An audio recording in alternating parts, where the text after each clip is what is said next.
आकाशवाणी है। कोविड-19 विशेष कार्यक्रम के अंतर्गत प्रस्तुत है कोरोना वायरस संक्रमण की वर्तमान स्थिति पर चर्चा, जिसे प्रस्तुत कर रहे हैं आकाशवाणी संवाददाता सिद्धार्थ सिंह। इस कार्यक्रम में आमंत्रित स्वास्थ्य विशेषज्ञ हैं डॉक्टर A.K. वार्ष्णेय। नमस्कार श्रोताओं, आकाशवाणी के समाचार सेवा प्रभाग द्वारा कोरोना जागरूकता श्रृंखला के इस विशेष कार्यक्रम में आपका स्वागत है। आज के इस एडिशन के साथ मैं हूं सिद्धार्थ सिंह। महात्मा गांधी ने कहा था, हमें खुशी तब मिलेगी जब आप जो सोचते हैं, जो कहते हैं और जो करते हैं उसमें सामंजस्य हो। जी हां श्रोताओं, कोरोना के इस दौर में जब जिंदगी जीने में बहुत सी चुनौतियां आ गई हैं, तो हमें सिर्फ कोरोना के बारे में चिंता जाहिर नहीं करनी है, बल्कि उससे मुकाबला करने के लिए सभी एहतियात और दिशा निर्देशों का भी पालन करना है, ताकि हम खुद सुरक्षित रहते हुए दूसरों को भी सुरक्षित रख सकें। श्रोताओं, कोरोना को लेकर आपके मन में चल रहे तमाम सवालों का जवाब देने के लिए और इस पर चर्चा करने के लिए आज के इस विशेष फोन इन कार्यक्रम में हमारे साथ हैं Atal Bihari Vajpayee institute of medical sciences और डॉक्टर राम मनोहर लोहिया अस्पताल नई दिल्ली के मेडिसिन विभाग में professor doctor A.K. Varshney. Doctor Varshney, नमस्कार। कार्यक्रम में आपका स्वागत है। जी नमस्कार, धन्यवाद। श्रोताओं, आप कोरोना से संबंधित सवाल हमारे आज के एक्सपर्ट से टोल फ्री नंबर 1800-11-5767 और 011-233-14444 पर पूछ सकते हैं। आप हमारे ट्विटर हैंडल @AIR News पर #AskAIR पर अपने सवाल पोस्ट कर सकते हैं। डॉक्टर वार्ष्णेय, सबसे पहले बात करते हैं देश में कोरोना की ताजा स्थिति के बारे में। और देश में अब तक 7 लाख से अधिक लोग कोरोना संक्रमण से ठीक हो चुके हैं। अगर हम ठीक होने वालों की दर देखें तो बढ़कर 62.61% हो गई है।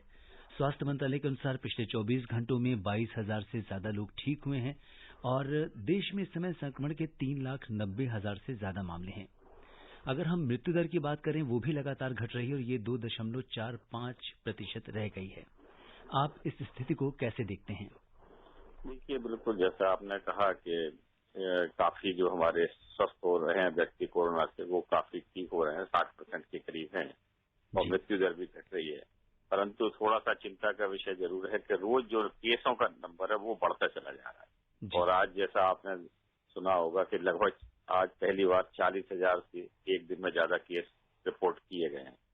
तो इसका कारण यही है कि जो हम बार बार बात कर रहे हैं कि भाई हमारे लोगों को जो एहतियात रखने हैं, और खास तौर से जो 3 ही एहतियात बताए गए हैं कि भाई अपना मास्क हमेशा जब भी घर से बाहर निकले मास्क पहने। अगर कोई आपके सामने है व्यक्ति और उसको प्रेरित करें कि वो मास्क पहने, नहीं पहन रहा तो वो मास्क उसके लिए बोलें कि जरूर पहने। मास्क को सही ढंग से पहने, क्योंकि सही ढंग का मतलब है कि नाक और मुंह दोनों ढके होने की। कई बार हम लोगों ने देखा कि लोग मास्क पहनते हैं परंतु वो अपनी नाक को खुला रहने देते हैं, केवल मुंह पे मास्क लगा लेते हैं। कई बार जब वो बात कर रहे होते हैं तो मुंह से भी मास्क हटा लेते हैं, क्योंकि उनको लगता है शायद मास्क लगा के हम प्रॉपर तरीके से बात नहीं कर पाएंगे। तो ये गलत चीज है। दूसरे, सोशल डिस्टेंसिंग जहां तक पॉसिबल है वो करें। आइडियल तो 6 फीट बोलते हैं, परंतु कम से कम 3 फीट की दूरी जरूर बना के रखें। और आप आपके चूंकि अगर हाथ कहीं पे बाहर गंदे हो रहे हैं तो उनको मुंह पे, नाक पे और आंख पे ना लगाएं, क्योंकि उसी से हमारे शरीर में वायरस जाता है। हाथों को अच्छी तरीके से कहीं भी से बाहर से आए तो पहले अच्छी तरीके से साबुन से 20 से लेकर 40 सेकंड तक धोएं। अगर साबुन उपलब्ध नहीं है, बाहर मार्केट में है, आपको लगता है हाथ गंदे हो गए हैं, तो कोई ये अल्कोहल बेस्ड सैनिटाइजर जिसमें 60-70% से ज्यादा अल्कोहल है, उससे अपने हाथों को साफ करें। अगर ये 3 मामूली एहतियात जो कि बहुत बड़ी नहीं, अगर हम इसका पालन करेंगे तो जो इन्फेक्शन है, क्योंकि ये जो वायरस है वो एक व्यक्ति से ही दूसरे व्यक्ति में फैलता है और कोई तरीका नहीं है, तो उसको रोका जा सकता है। तो क्योंकि वायरस की इन्फेक्टिविटी बहुत ज्यादा है, मेरा एक मतलब है कि वायरस अगर आप किसी भी संक्रमित व्यक्ति के संपर्क में आते हैं और प्रोटेक्टेड नहीं है तो वायरस जरूर फैल जाएगा। हालांकि जैसा आपने भी कहा, और ये है कि उसकी जो मृत्यु दर है, जैसे जो पोटेंशियल मतलब उसको नुकसान करने वाला, वो उतना ज्यादा नहीं है। और अभी जो हमारे देश में है, जैसा आपने कहा कि लगभग आंकड़े 2.5% से कम हमारी मृत्यु दर है, परंतु हम इसको भी रोक सकते हैं। हाँ, ये जरूर है कि जो एल्डरली लोग हैं, खासतौर से जो 60-65 साल से ज्यादा के लोग हैं या जिनको कोमोर्बिडिटीज है, डायबिटीज है, ब्लड प्रेशर है, हार्ट डिजीज है लिवर किडनी डिजीज है, HIV डिजीज है, या जो स्टेरॉइड्स वगैरह ले रहे हैं, जी। जिनका इम्यून सिस्टम वो बिल्कुल ही एहतियात रखें, क्योंकि अगर उनको एक बार इन्फेक्शन हो जाता है तो उनमें निमोनिया डेवलप होने के चांसेस बहुत ज्यादा है और उनमें ही ज्यादातर केस में मृत्यु होती है। जी डॉक्टर वार्ष्णेय, आपने बहुत महत्वपूर्ण जानकारी हमारे श्रोताओं को दी। आपसे अभी हमने केसेस के बारे में बात करी और इस समय अगर हम देखें तो टेस्टिंग के बारे में हम बात कर लेते हैं, क्योंकि पिछले अगर 24 घंटे की बात की जाए तो 2,56,000 से ज़्यादा टेस्ट किए गए हैं और अब तक तो हमारा देश जो है 1.5 करोड़ के आंकड़े के पास पहुंचने वाला है। 1,40,00,000 से ऊपर टेस्ट हो चुके हैं।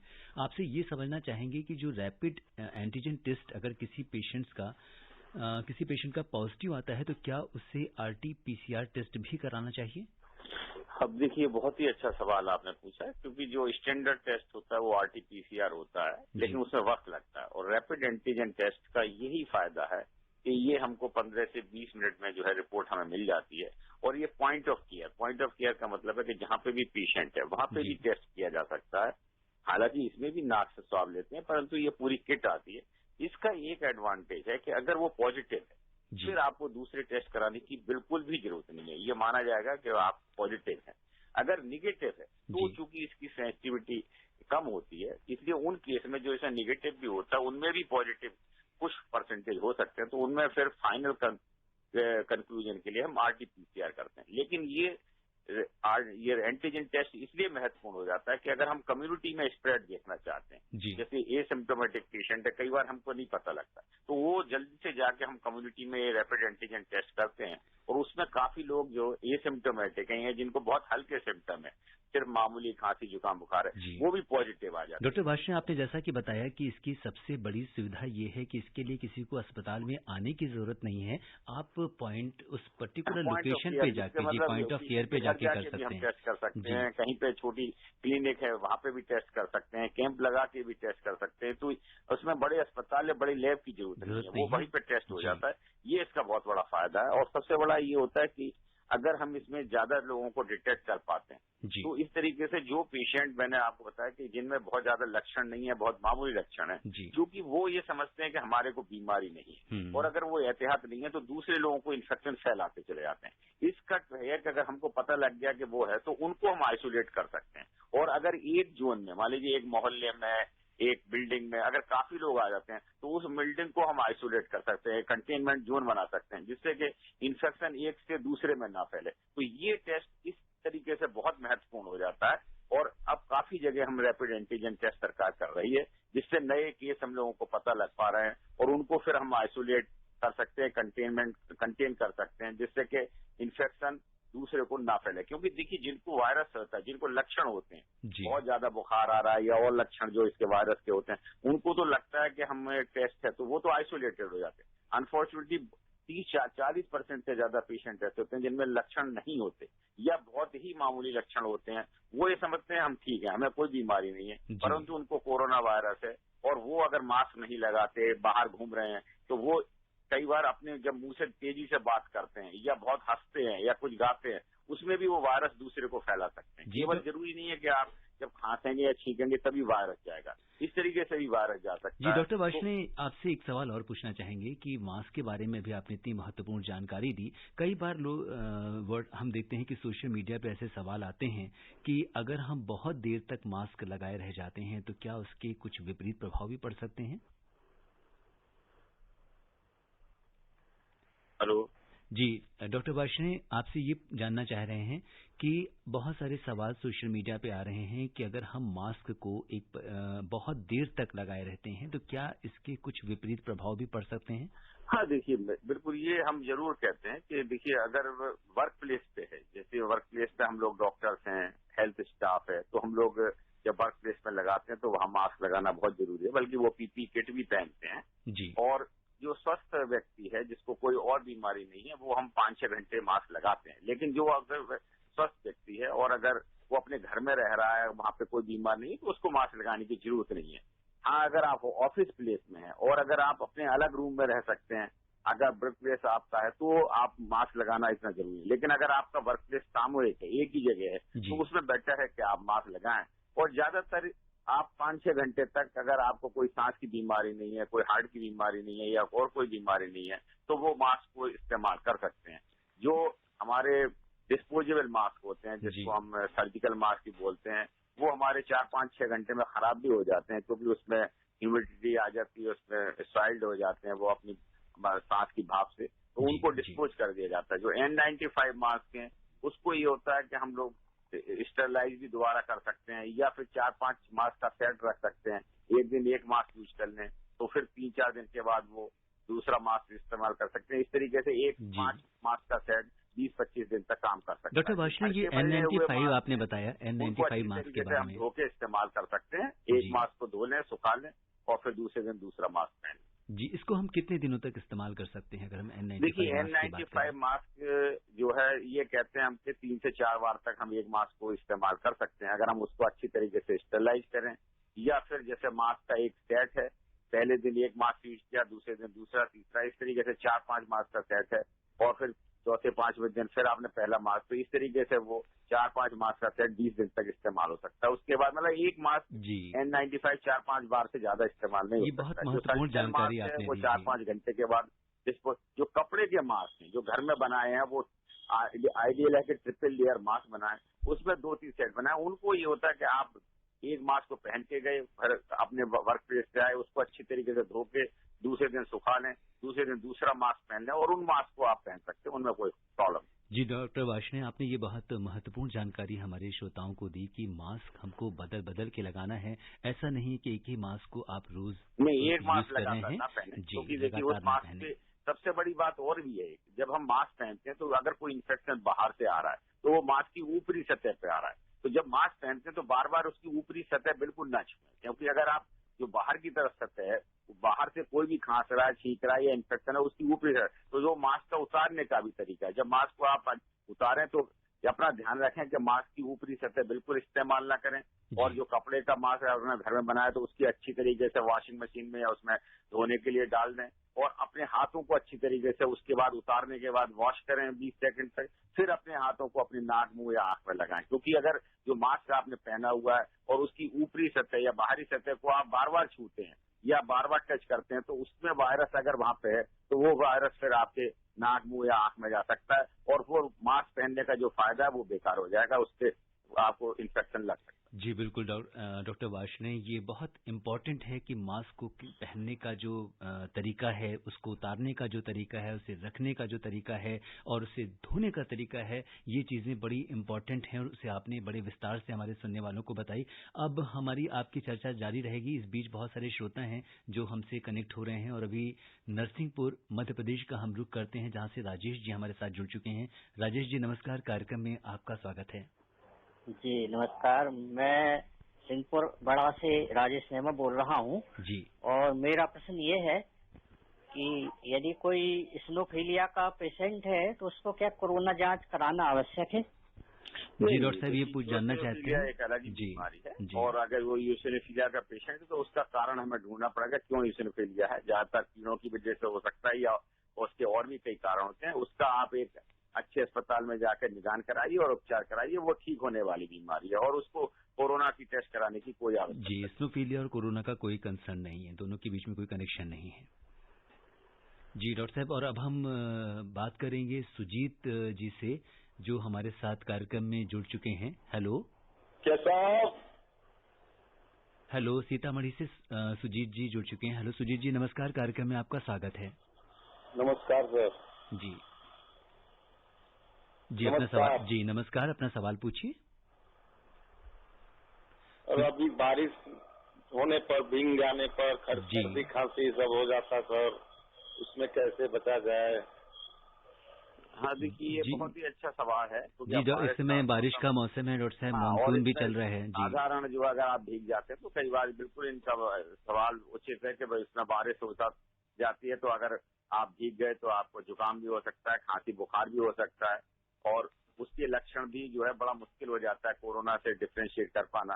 तो मैं यही एहतियात कहूंगा कि भाई अगर आपको अंदाजा लग रहा है तो जहां तक कोशिश करें कि बारिश का जब मौसम हो रहा है तो अपने को हर तरीके से भीगने से बचाएं। अगर बारिश का मौसम है तो ना निकलें तो अच्छी तरीके से जो है अपना छाता लेकर या बरसाती लेकर निकलें और जितनी पॉसिबल हो, जितना कम से कम आपका बारिश में डायरेक्ट एक्सपोजर उतने से बचाएं, क्योंकि एक बार अगर आप बारिश में भीग गए तो उस समय फिर अगर आपको तेज बुखार आता है, गले में खांसी होती है, जुकाम होता है, तो ये हम लोगों के लिए कह पाना बहुत मुश्किल है कि ये साधारण फ्लू है या आपको कोरोना है, और फिर आपको वो जांच करानी पड़ सकती है। जी, और तो एहतियात जरूर रखें, बारिश में ना भी। जी बिल्कुल, ये आपने बताया। और इसके बाद डॉक्टर वार्ष्णेय, आज अगर हम बात करें कोविड-19 के इलाज के लिए वैक्सीन की, तो आज एम्स में जिस तरह से इसके ह्यूमन ट्रायल के लिए जो रजिस्ट्रेशन शुरू हुए हैं, उसको लेके काफ़ी ज़्यादा खबर में ये बात थी और इसके बारे में चर्चा हो रही थी, और करीब 100 लोगों को यहाँ पे वैक्सीन का जो ह्यूमन ट्रायल होगा उनके ऊपर करने की बात की है। तो इसके बारे में थोड़ा सा हमें डिटेल में बताइए। काफी, जैसे हम लोग बार बार वैक्सीन की बात कर रहे हैं और पूरे संसार में काफी लोग वैक्सीन पे कर रहे हैं। हमारे देश में भी जो है ICMR, जो हमारी एक संस्था है, Indian council of medical research, उसने भारत बायोटेक के साथ मिलकर हैदराबाद की कंपनी से एक कोवैक्सीन पे हम काम कर रहे हैं, और इस वैक्सीन का जो है एनिमल ट्रायल पूरा हो चुका है, उसमें अच्छे रिजल्ट मिले हैं। तो अब ह्यूमन ट्रायल होना शुरू हो रहा है, तो इसकी फेज 1 के लिए ICMR ने 12 स्टेट चुने हैं, और जिसमें जैसा आप कह रहे हैं कि दिल्ली में एम्स को चुना गया है, और टोटल 375 कैंडिडेट पहले फर्स्ट स्टेज में लिए जाएंगे, जिन पर वैक्सीन की सेफ्टी ट्रायल की जाएगी, और इसमें 100 पेशेंट जो है वो एम्स में लिए जाएंगे।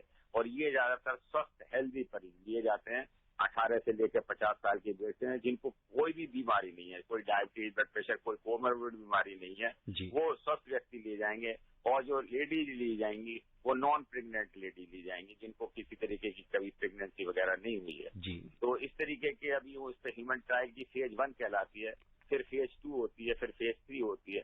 अगर इन एज में पहले हम सेफ्टी देखते हैं वैक्सीन की, कि वैक्सीन सेफ है, इससे कोई एडवर्स साइड इफेक्ट नहीं हो रहे, फिर उसकी एफिकेसी देखी जाती है। अगर ये ट्रायल सक्सेसफुल होते हैं तभी हम एक सफल वैक्सीन बनाने में कामयाब हो पाएंगे। और लोगों के अंदर बड़ा उत्साह भी देखा गया, और क्योंकि आज जैसे कि प्रेस कॉन्फ्रेंस भी हुई थी इसको लेके, और बताया गया कि जिन लोगों का इसमें चयन हुआ है वो रजिस्ट्रेशन को लेके और इसके परिणाम को लेके बड़े उत्साहित हैं। संसार में सब जगह यही है कि ये वायरस कब तक चलेगा, क्योंकि ये नया वायरस है, इसके बारे में किसी को नहीं पता कि कब तक चलेगा, कब तक ये इन्फेक्शन फैलते रहेंगे। और वैक्सीन ही एक तरीका होता है कि जब हम वैक्सीन लगाते हैं उससे शरीर में जो हमारे एंटीबॉडी डेवलप होती है वो वायरस को किल कर सकती है। तो हर आदमी, पूरा संसार इसको बड़ी उत्सुकता से इंतजार कर रहा है कि कहाँ से वैक्सीन आए। चाइना वाले भी ट्राई कर रहे हैं, इंग्लैंड वाले भी ट्राई कर रहे हैं, अमेरिका भी ट्राई कर रहे हैं, रूस भी ट्राई कर रहे हैं, और भी देश ट्राई कर रहे हैं। तो जहाँ से भी वैक्सीन आती है सभी लोग लगे हुए हैं।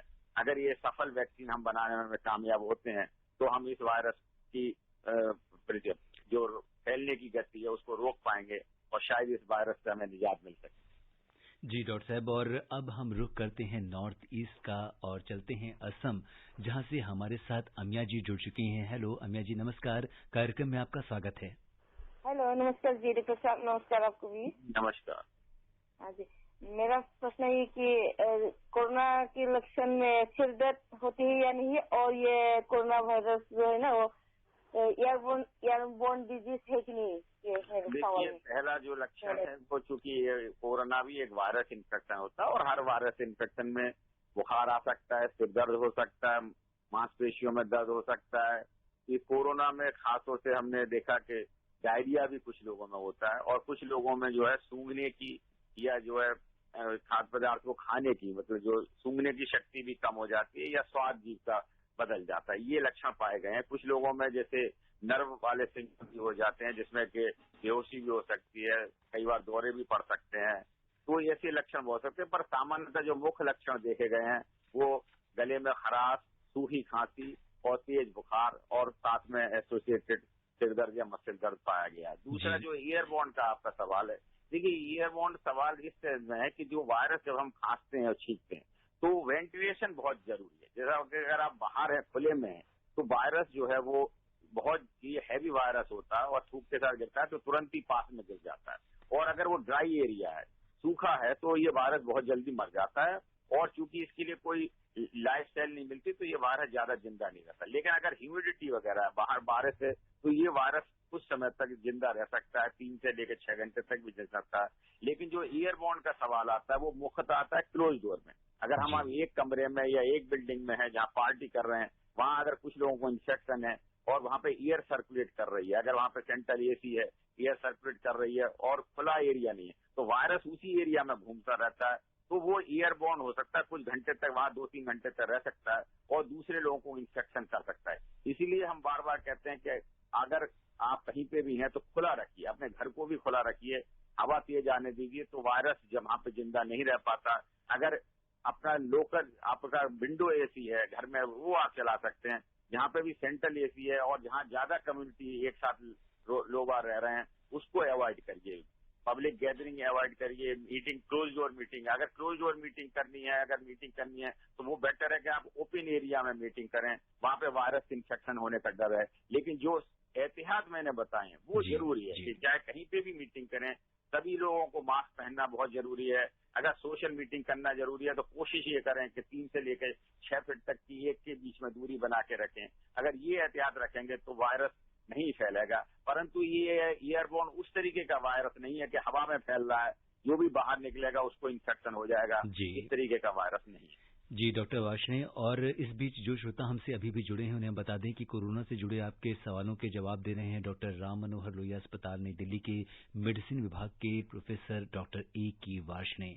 और अब हम असम के बाद रुख करते हैं राजस्थान के बाड़मेर का, जहां से हमारे साथ किशन जी जुड़ चुके हैं। किशन जी नमस्कार, कार्यक्रम में आपका स्वागत है। नमस्कार सर, मैं किशन बोल रहा हूँ, गाँव गुम्मनकला, तहसील चौपन, जिला बाड़मेर, राजस्थान से। जी अपना सवाल पूछिए। मैं सर ये पूछना चाहता हूँ डॉक्टर साहब से कि मास्क लगाना, सैनिटाइजर है और 2 गज की दूरी, ये सब कर रहे हैं, उसमें उसके बाद भी ये इतना क्रम क्यों बढ़ रहा है सर? जी डॉक्टर बिल्कुल, ये आपने बिल्कुल सही कहा। लेकिन आप खुद देख रहे होंगे, अगर आप टेलीविजन देखते हैं तो आप ये देखिए कि हमारा मीडिया दिखाता है कि अनफॉर्चुनेटली ये पब्लिक को पता है कि हमें ये करना है, लेकिन हम खुद देखते हैं कि जो क्राउडेड प्लेस हैं, मार्केट प्लेस हैं, सब्जी मंडियां हैं या और मार्केट हैं या इवन पब्लिक गैदरिंग, हमने देखा लोग उन एहतियात को नहीं मान रहे।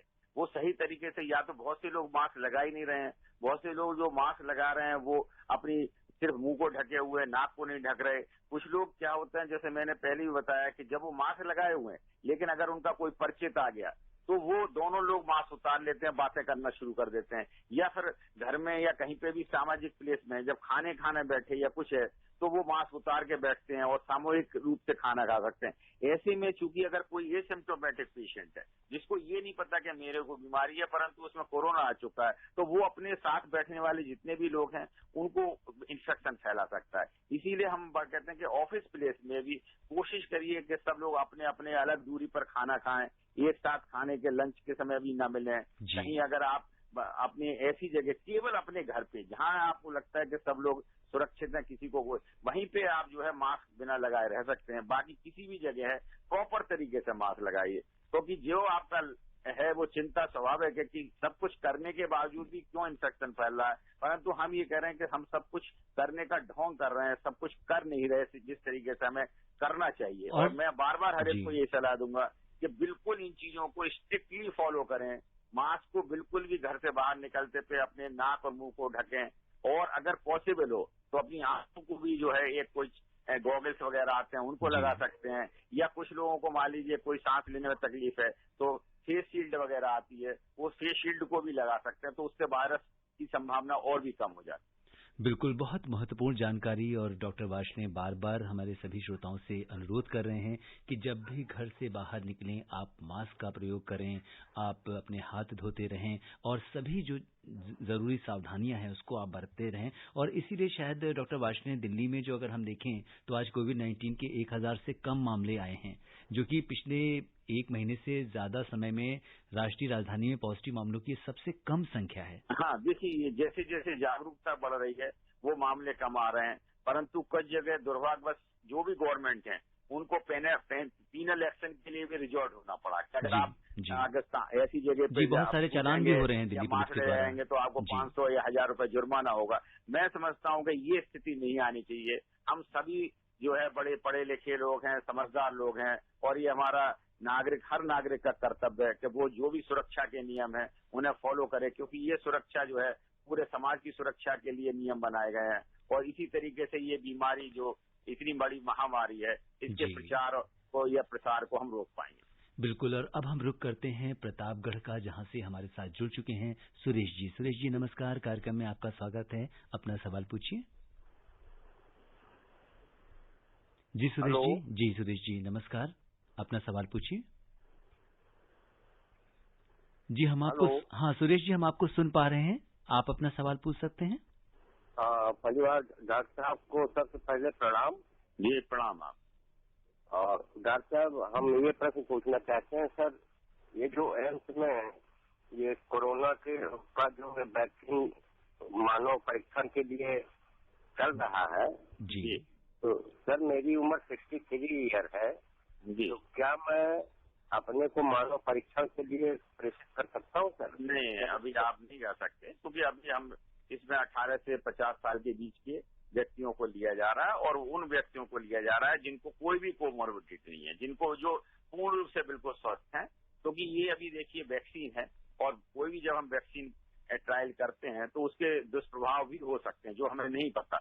इसलिए एहतियात में वो वाला ग्रुप जो कि बहुत स्वस्थ ग्रुप माना जाता है, 18 साल से 50 साल के बीच का व्यक्ति लगभग स्वस्थ व्यक्ति माना जाता है, और जिसको उसमें भी जिसको कोई ब्लड प्रेशर, डायबिटीज या किसी भी तरीके की कोई बीमारी नहीं, पहले उनकी पूरी जांच होगी। जब उनकी कोई बीमारी नहीं होगी तो उनसे कंसेंट लिया जाएगा। कंसेंट का मतलब है कि उनको पूरी तरीके से बताया जाता है कि कोई भी वैक्सीन हम आप पे कर रहे हैं उसके दुष्प्रभाव भी हो सकते हैं, ये जानते हुए भी आप मानव परीक्षण के लिए तैयार हैं। इसके बियॉन्ड वाले लोगों को अभी नहीं लिया जी। और डॉक्टर वार्ष्णेय, चलते चलते एक सवाल हम दिल्ली से ले लेते हैं। हमारी एक कॉलर हैं, राजस्थान का रुख करते हैं और हमारे ललिता जी से बात करते हैं। Hello hello sir. हेलो, हाँ ललिता जी नमस्कार, अपना सवाल पूछिए। सर मैं जोरी से बोल रही हूँ, ललिता दीदी।